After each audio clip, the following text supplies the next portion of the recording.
ओम भूर्भुवः स्वः तत्सवितुर्वरेण्यं भर्गो देवस्य धीमहि धियो यो नः प्रचोदयात्।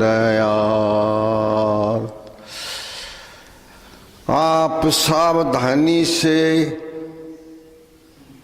पाठ पढ़ने का अभ्यास करेंगे और आपके समक्ष जो पुस्तक है उसका सूत्र की संख्या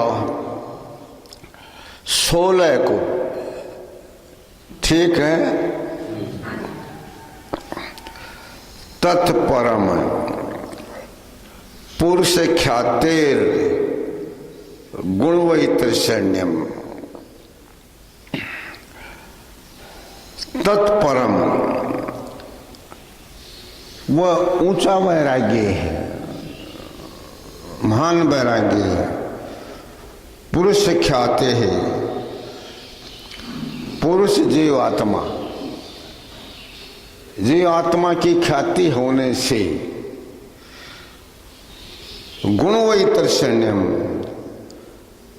सत्वगुण रजोगुण तमोगुण इन तीनों गुणों से तृष्णा रहित हो जाना। अब नीचे देखिए, तत्परम वह ऊंचा वैराग्य है।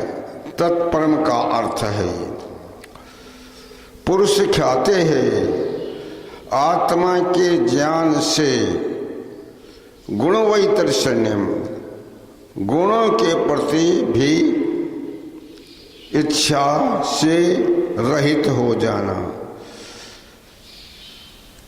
तत्परम से क्या समझे आप? वो महान है, बड़ा है, परवैराग्य है, जिसमें पुरुष ख्याते हैं। जीवात्मा के ज्ञान होने से, जीवात्मा का स्वरूप ज्ञात होने से गुणवैतृषण्यम, गुणों से भी तृष्णा रहित हो जाता है व्यक्ति।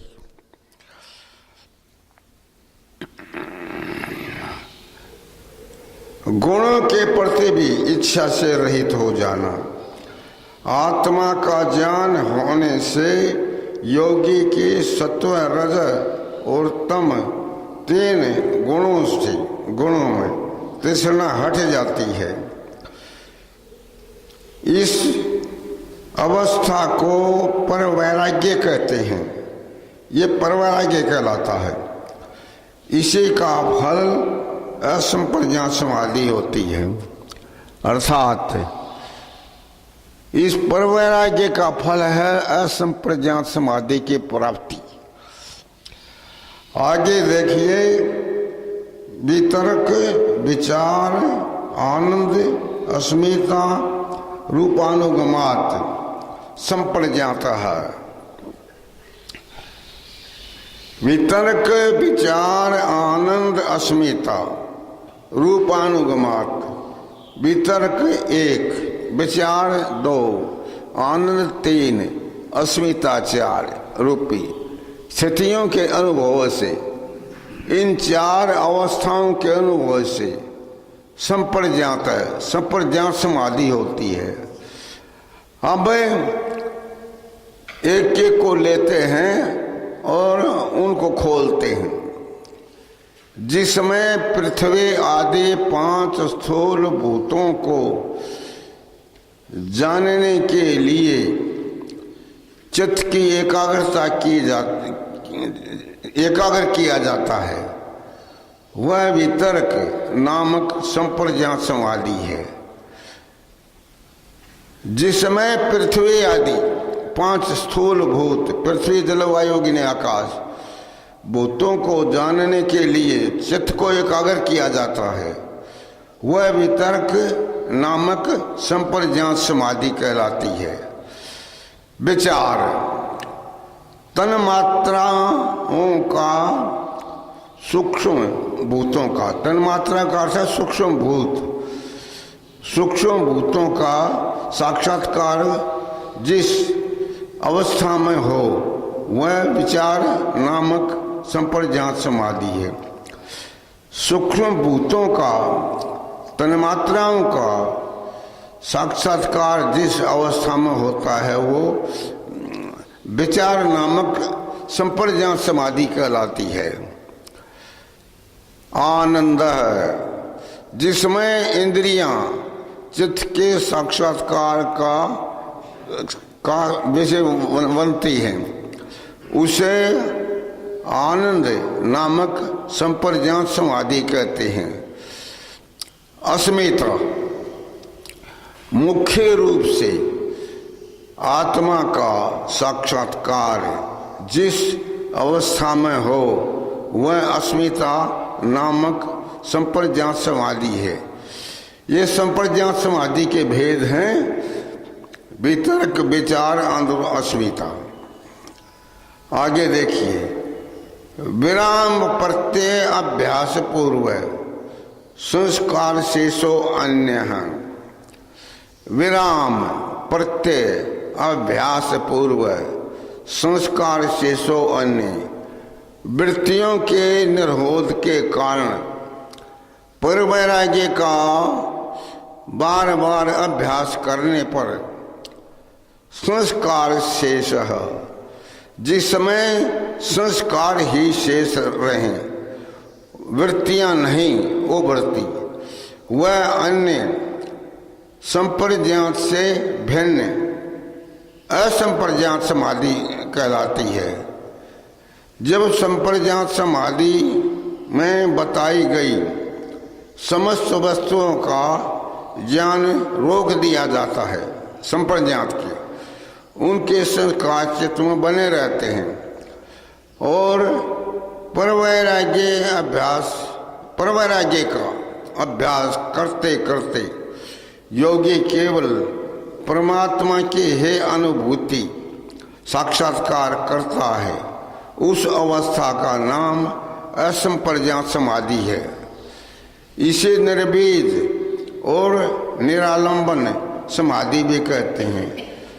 असंप्रज्ञात समाधि को निर्बीज समाधि भी कहते हैं और निरालंबन समाधि भी कहते हैं। आगे भव प्रत्ययो विदेह प्रकृति लया नाम। भव प्रत्यय नामक असंप्रज्ञात समाधि विदेह प्रकृति लया नाम। विदेह है योगी और प्रकृति लय नामक योगियों की होती है।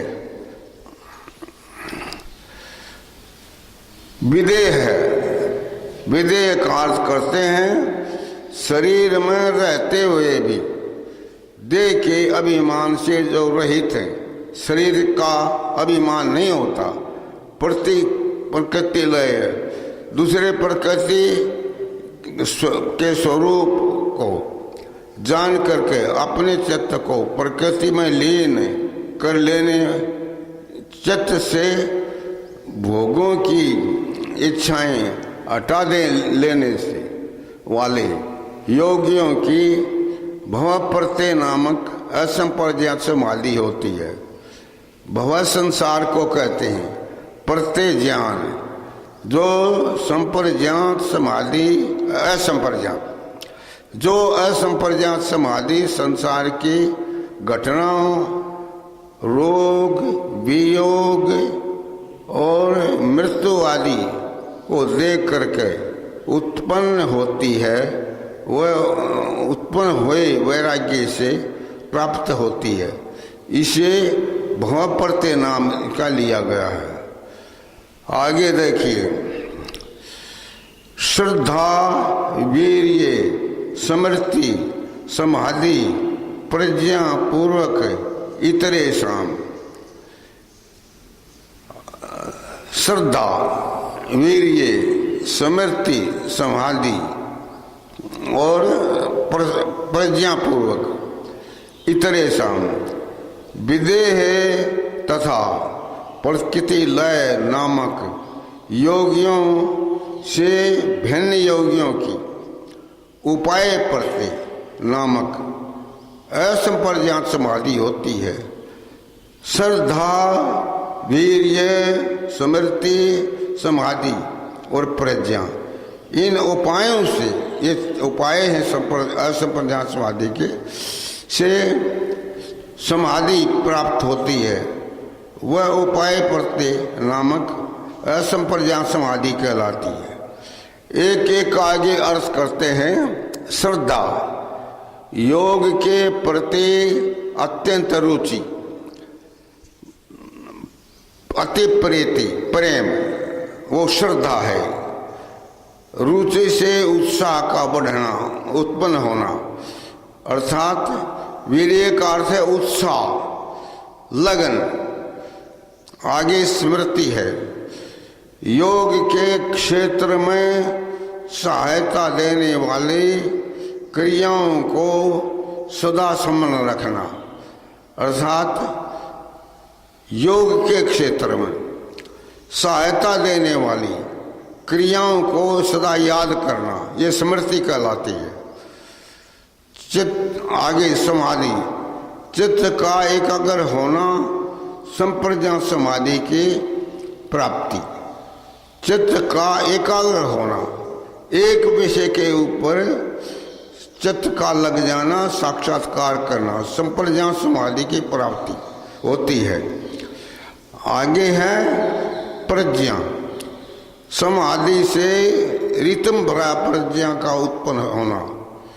समाधि से, संप्रज्ञात समाधि से रितम भरा प्रज्ञा का उत्पन्न होना, उससे परवैराग्य, और रितम भरा से फिर वैराग्य, वैराग्य के असंपूर्ण समाधि का होना होता है।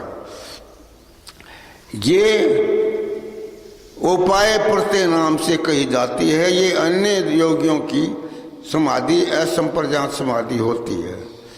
आगे चलिए। तीव्र संवेगा नाम आसन्न, तीव्र संवेगा नाम आसन्न, ऊंचे वैराग्य और अभ्यास वालों को आसन्न है, शीघ्र समाधि प्राप्त होती है। तीव्र ऊंचे वैराग्य और ऊंचे अभ्यास वालों को आसन्न शीघ्र समाधि प्राप्त होती है। ऊंचे विवेक, वैराग्य, अभ्यास वाले योगाभ्यासियों को समाधि और उसका फल, आनंद, ज्ञान आदि शीघ्र ही प्राप्त होता है। आगे देखिए। मृदु अधे मात्र, मृदु मध्य अधिमात्रत्वात् ततो अपि विशेष है। अर्थात मृदु कहते हैं थोड़ा, मध्य कहते हैं बीच का, और अधिमात्र कहते हैं ऊंचा, निम्न, ये मृदु, मध्य, फिर उच्च स्तर वाला होने से, ततो अपि विशेष, उससे भी विशेष शीघ्र समाधि का लाभ होता है। अर्थात मृदु की अपेक्षा मध्य और मध्य की अपेक्षा अधिमात्र, उत्तर उत्तर एक दूसरे से अधिक उपाय वाले की शीघ्र इतनी समाधि होती है। पूर्वोक्त ऊंचे साधन वाले योगियों में भी मंद गति वाला एक, मध्यम गति वाला दो, तथा अधिक गति वाला, अधिक गति वाला होने से एक दूसरे की अपेक्षा जल्दी समाधि प्राप्त होती है। अब प्रकरण परिवर्तित होता है विषय का। इसके आगे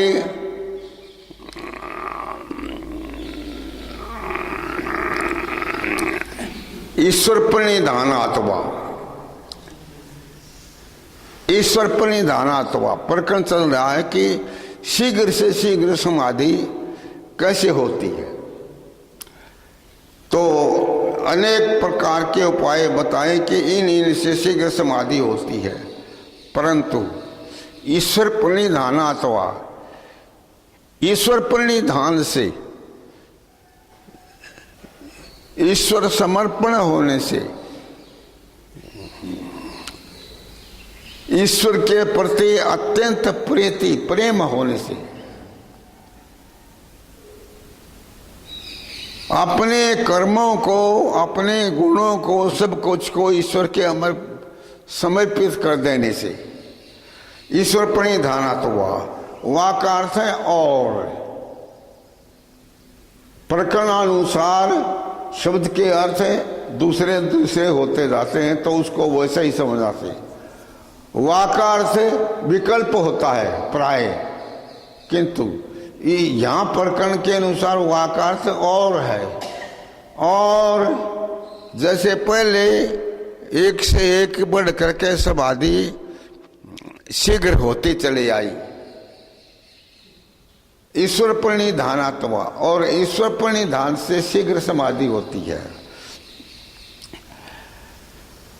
ईश्वर प्रणिधानात्, ईश्वर प्रणिधान से, वा और पूर्वोक्त विवेक वैराग्य अभ्यास के साथ, विवेक वैराग्य अभ्यास के साथ साथ ईश्वर प्रणिधान को भी जोड़ देने से,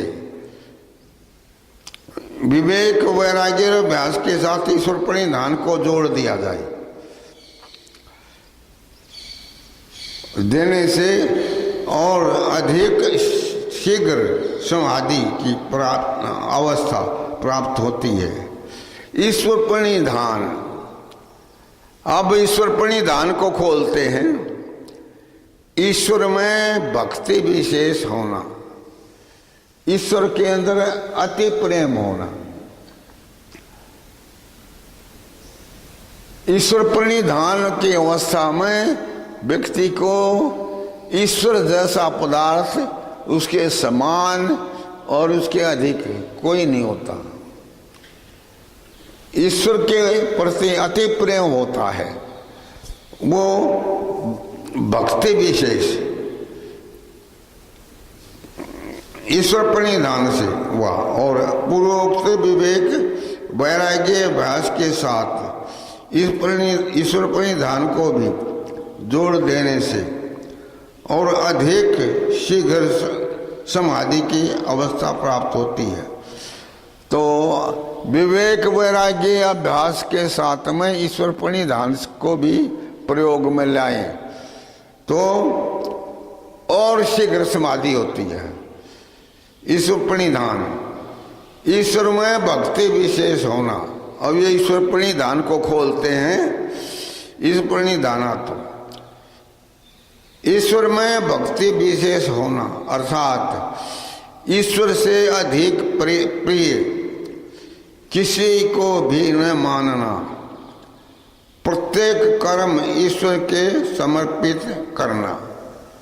हमें मन से, वाणी से, शरीर से जो तीनों प्रकार से कर्म करते हैं वह ईश्वर के समर्पित कर देना। अर्थात एक छोटा बालक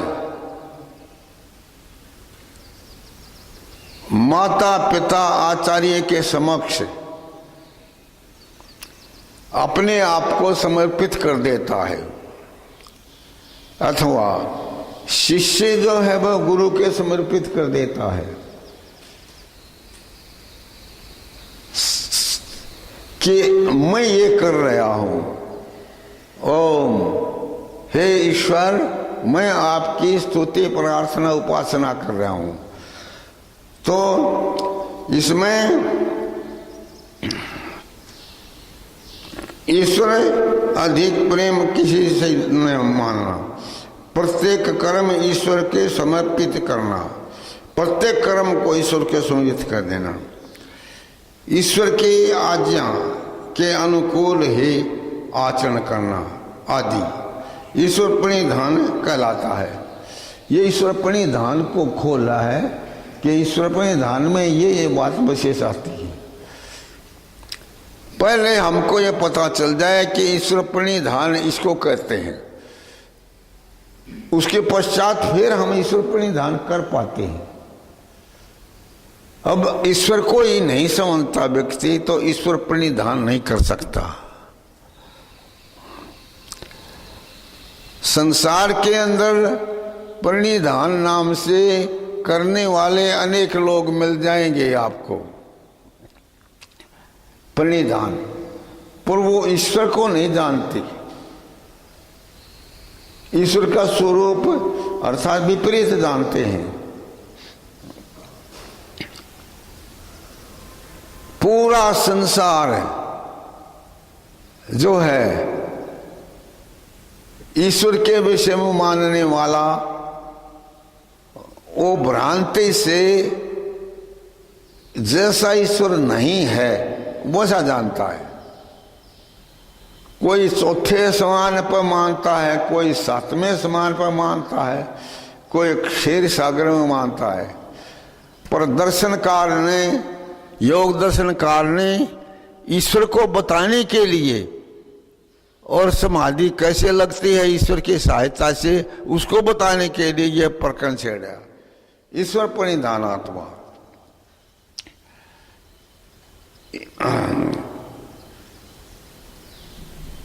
ईश्वर प्रणिधानात्मा, ईश्वर में भक्ति भी ये हो गया।